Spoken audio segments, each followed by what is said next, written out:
This is Revathi. Video చూస్తున్న వారికి likes, కామెంట్స్‌తో support చేస్తున్న వారికి థ్యాంక్ యూ సో మచ్. 'నా తనువు నా ప్రాణం నీకై' ఎపిసోడ్ నంబర్ 183. సూర్య ఆ పకోడీ తింటూనే బతకటానికి ఏం చేయాలని ఆలోచిస్తుంటాడు. ఆ ఆలోచనకి ఊపిరి పోస్తున్నట్టుగా సంజయ్ ఆటో వచ్చి అప్పుడే ఇంటి ముందు ఆగుతుంది. సూర్య ఆ ఆటోని చూస్తూ ఉండగానే సంజయ్ ఆటో దిగి యూనిఫామ్ షర్ట్ విప్పుతూ లోపలికి వస్తుంటాడు. ఎలా బతుకుతావో నేను చూస్తాను అని జెస్సీ అన్న మాటలు గుర్తు తెచ్చుకొని సంజయ్ మెట్లు ఎక్కి పైకి వెళ్తున్న చూసి సంజయ్ అన్న అని పిలుస్తాడు సూర్య. సూర్యని చూసి సంజయ్ నవ్వుతూ, ఓ సూర్య, నువ్వు ఇంట్లోనే ఉన్నావా, నేను చూడలేదు అంటూ సంజయ్ లోపలికొస్తాడు.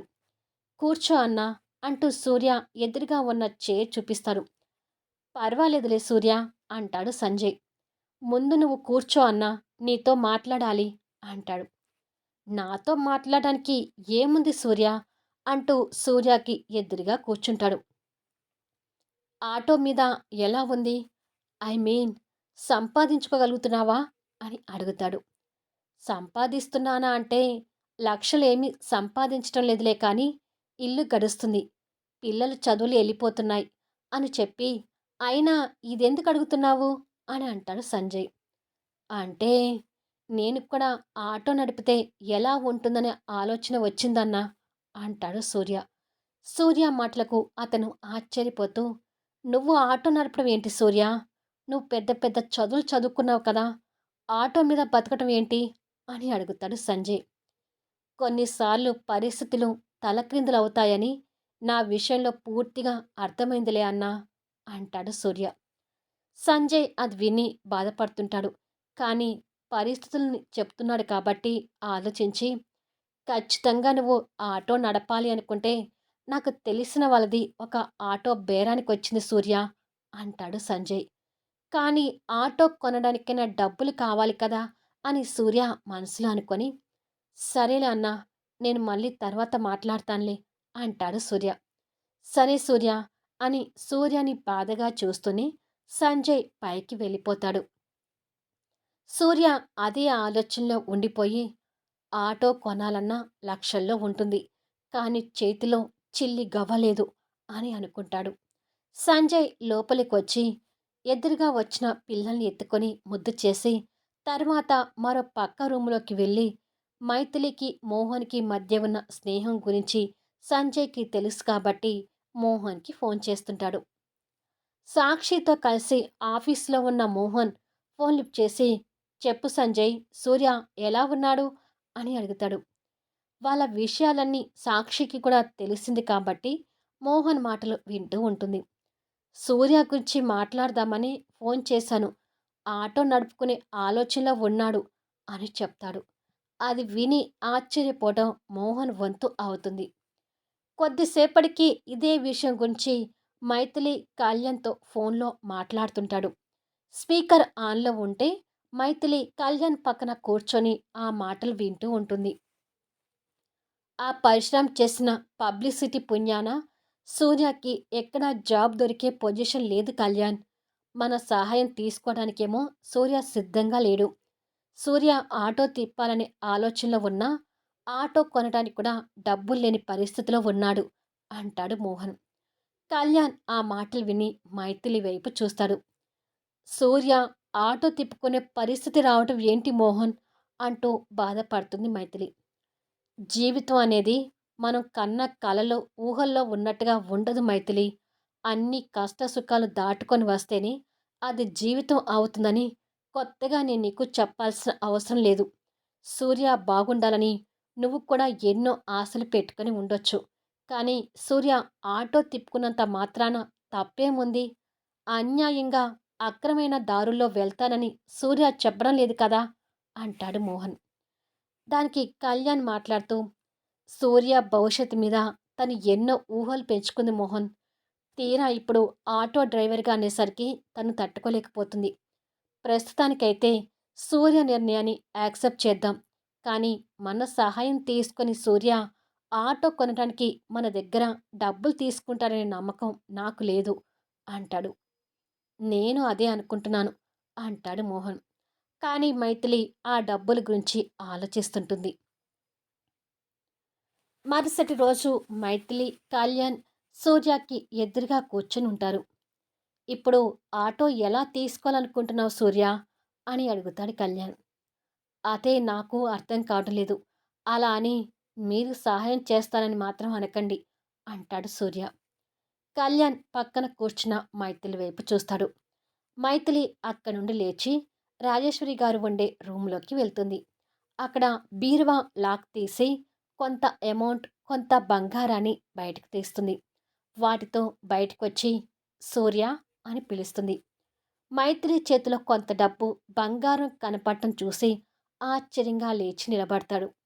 ఆ విషయం మైథిలి కళ్యాణ్కి చెప్పింది కాబట్టి కళ్యాణ్ మామూలుగానే లేచి నిలబడతాడు. నువ్వు ఎవరి దగ్గర డబ్బు సహాయంగా తీసుకోవాల్సిన అవసరం లేదు సూర్య. ఈ డబ్బు, ఈ బంగారం నీవే అంటుంది మైథిలి. సూర్య వాటివైపు అర్థం కానట్టుగా చూస్తుంటాడు. ఇవి అమ్మ నగలు. నువ్వు విదేశాల నుంచి రాగానే ఈ నగలు నీకు ఇవ్వాలని దాచిపెట్టాను. ఈ డబ్బు ఇన్నేళ్ళు రెంటు రూపంలో వచ్చిన డబ్బు. నువ్వు ఆటో కొనడానికి ఒకరి దగ్గర చేయి చాచకుండా ఇవి సరిపోతాయని అనుకుంటున్నాను అంటూ సూర్య చేతిలో పెడుతుంది. సూర్య ఉత్సాహంతో కన్నీళ్లు పెట్టుకుంటూ చేతిలో ఉన్న డబ్బుని, తల్లి నగల్ని చూస్తుంటాడు. అది చూసి కళ్యాణ్ కూడా సంతోషపడుతూ సూర్య భుజం తట్టి, ఇంకేంటి సూర్య, ప్రస్తుతానికైతే ఆటో కొనుక్కో. కానీ ఒకరి మీద ఆధారపడకుండా జీవితంలో పైకి రావడానికి ప్రయత్నం చేసి నీ కలల్ని, ఆశల్ని నెరవేర్చుకోవడానికి ప్రయత్నించు అంటాడు. ఇప్పుడు నాకు పెద్ద పెద్ద కలలు, ఆశలు ఏమీ లేవు కళ్యాణ్ గారు. నా జీవితం ఇలా వెళ్ళిపోవాలని చూస్తున్నాను అంతే అంటాడు నిరాశ నిస్పృహలతో. మనసు నిండా బాధతో ఉన్న సూర్యతో ఇప్పుడు ఇంతకంటే ఏమీ మాట్లాడలేము అని కళ్యాణ్కి అర్థమై మౌనంగా ఉండిపోతాడు. తల్లి నగల్ని, డబ్బుని సూర్య భావోద్వేగంతో చూస్తుంటాడు. చూడు సూర్య, మీ అక్క పుణ్యాన నేను కూడా గ్యారేజీలో పనిచేసి దోమల్లో పడుకున్నాను. నాకన్నా నువ్వు ఇంకా బెటర్గానే ఉన్నావు. దానికి కాస్త సంతోషపడు అంటాడు నవ్వుతూ. కళ్యాణ్ మాటలకు సూర్య కూడా నవ్వుతూ నిజమే సార్ అంటాడు. కళ్యాణ్ అప్పుడు పడిన బాధలన్నీ మైథిలి దగ్గరగా ఉండి చూసింది కాబట్టి తన మనసులో చిన్న బాధ మెలతిరుగుతుంది. మోహన్, సాక్షి సాయంత్రానికి ఆఫీస్ నుంచి షాపింగ్ నుంచి ఇంటికి చేరుకుంటారు. సాక్షి చేతిలో షాపింగ్ కవర్స్ పెట్టుకొని మోహన్తో కలిసి నవ్వుతూ లోపలికి వస్తుంటుంది. శ్రేయ బాబుని ఎత్తుకొని ఆడిస్తూ ఉండగా ఇద్దరు లోపలికి ఎంటర్ అవుతారు. హలో పని మనిషి, బాబుని తీసుకొచ్చి నాకు ఇస్తావా అని అడుగుతాడు మోహన్ శ్రేయని చూస్తూ. ఆ మాటలతో తిరిగి వాళ్ళ వైపు చూస్తుంది. మోహన్ పక్కన సాక్షి కనపడగానే తన మొహంలో రంగులు మారుతుంటాయి. హాయ్ శ్రేయ అంటుంది సాక్షి నవ్వుతూ. శ్రేయ మాత్రం కోపంగా మొహం తిప్పుకుంటుంది. మోహన్ వచ్చి తన దగ్గర నుంచి బాబుని ఎత్తుకొని ముద్దు చేస్తుంటాడు.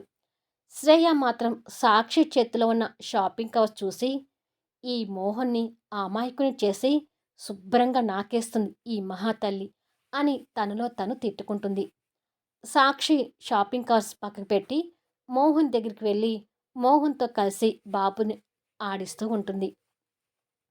వాళ్ళ ఇద్దరిని అలా చూస్తుంటే తనకి మండిపోతూ అక్కడి నుంచి వెళ్ళబోతుండగా, ఏ పని మనిషి, మా ఇద్దరికి కాఫీ తీసుకురా అంటూ మోహన్ ఆర్డర్ వేస్తాడు. పని మనిషి అన్నందుకే తనకు మండిపోతుంటే సాక్షి ముందు అలా పిలిచినందుకు మోహన్ మీద తనకి ఇంకా కోపం వస్తుంటుంది. ఏంటి అలా గుడ్లగోబలా చూస్తున్నావు, వెళ్ళి మాకు కాఫీ తీసుకురా అంటూ మోహన్ ఈసారి కాస్త సీరియస్గా చెప్తాడు. తెస్తాను అని పళ్ళు నూరుతూ చెప్పి కిచెన్లోకి వెళ్ళిపోతుంది. ఆంటీ అంకుల్ కనిపించడం లేదేంటి మోహన్ అని అడుగుతుంది సాక్షి. నాన్న దేనికోసమైనా బయటికి వెళ్ళి ఉంటాడు. అమ్మ మాత్రం ఇవాళ ఏదో శ్రీమంతం ఫంక్షన్ ఉందని వెళ్ళింది అని చెప్పి రా అక్కడ కూర్చుందాం అని బాబుని ఎత్తుకొని సోఫా దగ్గరికి వెళ్తాడు. శ్రేయ కాఫీ కప్పులతో బయటకొచ్చేసరికి ఇద్దరు పక్కపక్కన కూర్చొని బాబుని ఆడిస్తుంటారు. వాళ్ళని సుర్రున చూస్తూనే కాఫీ కప్పులు అందించి వాళ్ళ దగ్గర నుంచి బాబుని తీసుకుని వెళ్ళబోతుండగా, "ఆగు పని మనిషి" అంటాడు మోహన్. ఈసారి శ్రేయ కోపాన్ని కంట్రోల్ చేసుకోలేక వెనక్కి తిరిగి, "నాకొక పేరు ఉందని తెలుసు కదా?" అడుగుతుంది. మోహన్ కాఫీ కప్ పక్కపెట్టి, "ఉండొచ్చు. కానీ నీకు నేను పెట్టిన పేరు మాత్రం పని మనిషి" అంటూ ఒత్తి పలుకుతాడు. మోహన్ అలా అనడం శ్రేయ కోపంగా చూడటం చూసి సాక్షి పెదవుల మీద నవ్వొస్తుంటే కంట్రోల్ చేసుకుంటూ నవ్వుతుంది. మొగుడు కొట్టినందుకు కాదు, తోటికోడలు నవ్వినందుకు అన్నట్టుగా తన నవ్వును చూసి శ్రేయ ఇంకా మండిపోతూ, "నన్ను ఎందుకు పిలిచావో ముందు అది చెప్పు" అంటుంది. "దగ్గరికి రా చెప్తాను" అంటాడు మోహన్ సాక్షి పక్కన కూర్చుని ఉండిపోయి. వీళ్ళ సరసాలు నేను దగ్గరుండి చూడాలేమో అని మనసులో తిట్టుకొని దగ్గరికొస్తుంది. "ఆ షాపింగ్ కవర్స్ ఇవ్వు సాక్షి" అంటాడు మోహన్ సాక్షి పక్కనున్న కవర్స్ని చూస్తూ. "అలాగే" అని ఆ కవర్స్ మోహన్కి ఇస్తుంది. మోహన్ ఆ కవర్స్ తనకు అందిస్తూ, "ఇవి నీకే" అంటాడు. ఆ కవర్స్ని ఆశ్చర్యంగా చూస్తూ, "నాకేం తెచ్చాడు" అని అనుకొని కవర్స్ని తీసుకొని వాటిని ఓపెన్ చేసి బయటకు తీసి చూసేసరికి ఖరీదైన కొన్ని శారీస్, డ్రెస్సులు కనిపిస్తుంటాయి. "ఇక నుంచి ఆ నేత చీర కాకుండా ఈ బట్టలు వేరు చెయ్యి" అంటాడు మోహన్. బట్టలు తెచ్చినందుకు ఆశ్చర్యంగా చూస్తూ ఉండగానే, "సెలక్షన్ నాదే శ్రేయ, ఎలా ఉన్నాయి బట్టలు" అంటుంది సాక్షి. సెలక్షన్ తనది అనగానే శ్రేయకి మండిపోతూ ఆ బట్టలు తనకి నచ్చినా కూడా కోపంగా కవర్స్ పక్కకు వేసి, "చాలా చెత్తగా ఉన్నాయి" అంటుంది. "థ్యాంక్స్, నీ మొహానికి ఆ చెత్త బట్టలే సూట్ అవుతాయని మరీ మరీ సెలక్షన్ చేసిందిలే" అంటాడు బాబుని ఎత్తుకుని కూర్చున్న మోహన్. మోహన్ పంచి డైలాగ్కి శ్రేయ అదిరిపోయి చూస్తుంటే సాక్షి వస్తున్న నవ్వుని ఆపుకుంటూ చిరుబురులాడుతున్న తనని చూస్తూనే కాఫీ తాగడం పూర్తి చేసి, "ఏమైనా మీ పని మనిషి చేతి కాఫీ మాత్రం భలే టేస్టీగా ఉంటుంది మోహన్. తనకు వంటలు చేయడం కుదరకపోయినా కాఫీ కలపడంలో మాత్రం మీ పని మనిషిని మెచ్చుకోవచ్చు" అంటుంది నవ్వుతూ. తన మాటలకి ఇంకా కోపంగా చూస్తూ, "నా వంటలు నువ్వెప్పుడు టేస్ట్ చేశావు" అని అడుగుతుంది. "రోజూ ఆఫీస్కి మోహన్ కోసం లంచ్ వస్తుంది కదా, ఆఫీస్ లంచ్ టైంలో మోహన్ నేను గోరు ముద్దలు తినిపించుకుంటాము" అని. "ఏ మోహన్, నువ్వు నాకు ప్రేమగా గోరు ముద్దలు తినిపిస్తావని తనకు చెప్పలేదా" అంటుంది సాక్షి. "తనకు చెప్పాల్సిన అవసరం ఏముంది? అయినా త్వరలో పెళ్లి చేసుకోబోయే వాళ్ళం. మనం మనం ఎలా ఉంటే తనకెందుకు" అంటాడు మోహన్ తన వైపు కోపంగా చూస్తూ. మోహన్ నోటి వెంట ఆ మాటలు రాగానే పళ్ళు నూరుతూ చూస్తుంటుంది. "బాయ్ మోహన్, మళ్ళీ మనం రేపు కలుద్దాం. ఈసారి గోరు ముద్దలతో పాటు పెదవుల ముద్దలు కూడా కలుపుకొని పంచుకుందాం. బాయ్ నాన్న" అంటూ మోహన్ చేతిలోన్న బాబుకి ముద్దు పెట్టి సాక్షి వెళ్ళిపోతుంది. శ్రేయ ఊపుకుంటూ వెళ్తున్న తన వైపు రుసరుసలాడుతూ చూస్తూ, "ఇంకా నయం, నా ముందే బాబు తండ్రికి ముద్దు పెట్టలేదు" అని తిట్టుకుంటుంది. "ఇంతకీ ఆ బట్టలు వేసుకుంటావా, లేకపోతే బయట ఇంకెవరికైనా ఇవ్వమంటావా" అని అడుగుతాడు మోహన్ బాబుతో లేచి నిలబడుతూ. మళ్ళీ నెక్స్ట్ వీడియోలో కలుద్దాం. ఇప్పుడు శ్రేయ సమాధానం ఏంటి? ఆ బట్టలు తీసుకుంటుందా లేదా? అద్భుతమైన సన్నివేశాలతో ఆసక్తికరంగా సాగిపోయే కథా వీడియోస్ని మిస్ కాకుండా చూడండి. కథ నచ్చితే లైక్ చేయండి, కామెంట్ షేర్ చేయండి, సబ్స్క్రైబ్ చేసుకొని ఛానల్ షేర్ చేస్తూ సపోర్ట్ చేయండి. Thanks for లీజనింగ్.